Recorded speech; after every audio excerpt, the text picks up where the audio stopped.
L'écho pour tous, présenté par Mehdi Litim. Madame, monsieur, bonjour. Cette semaine, on a appris que du côté de la Russie, ça chahutait pas mal, et notamment parce que la valeur de la monnaie russe, le rouble, s'est cassé la figure. Alors pourquoi ?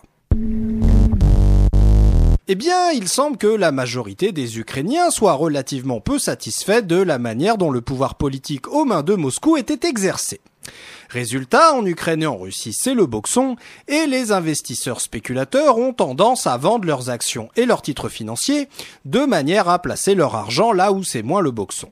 Mais pour protéger cet argent, il faut changer les roubles russes en monnaie étrangère, souvent en dollars. Du coup, puisque beaucoup de roubles ont été vendus sur le marché des changes, la valeur du rouble a baissé par rapport à la valeur du dollar. Et ça, c'est problématique dans une économie dite ouverte, dans un pays où les ménages et les entreprises achètent à l'étranger une partie de ce qu'ils utilisent. Parce que les produits importés de l'étranger, et achetés notamment en dollars, coûtent plus cher si l'euro perd de sa valeur face au dollar, parce que dans ce cas-là, il faut plus d'euros pour acheter la même quantité de dollars. Du coup, les prix des produits importés augmentent, il y a de l'inflation, les Russes sont pas contents. Alors, qu'a fait Vladimir ?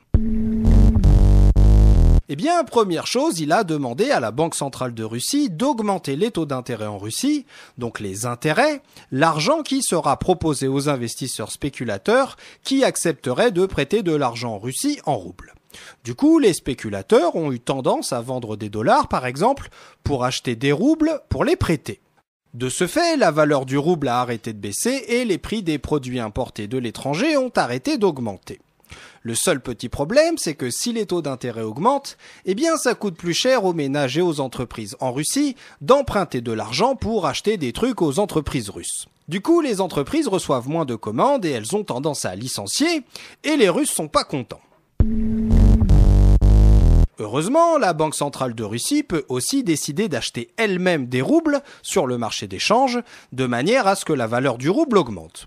Le problème, c'est que pour acheter des roubles, il faut que la Banque centrale ait des dollars qu'elle va échanger contre ces roubles. Alors la Banque centrale de Russie en a des réserves de dollars, mais pas à l'infini.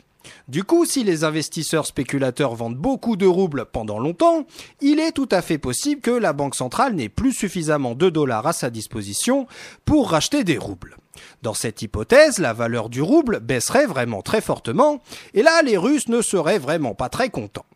Alors nous, Français et Européens, on a oublié ce genre de problème, qui était pourtant au cœur de nos préoccupations dans les années 80 et 90, depuis la fin du système dit de Bretton Woods, qui prévoyait que la valeur de toutes les monnaies devait rester stable.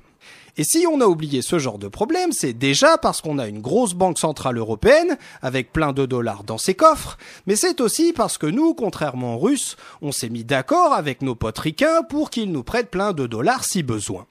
Du coup, nous, avec l'euro, on est protégés de ce genre de troubles, mais pas les Russes avec leurs roubles.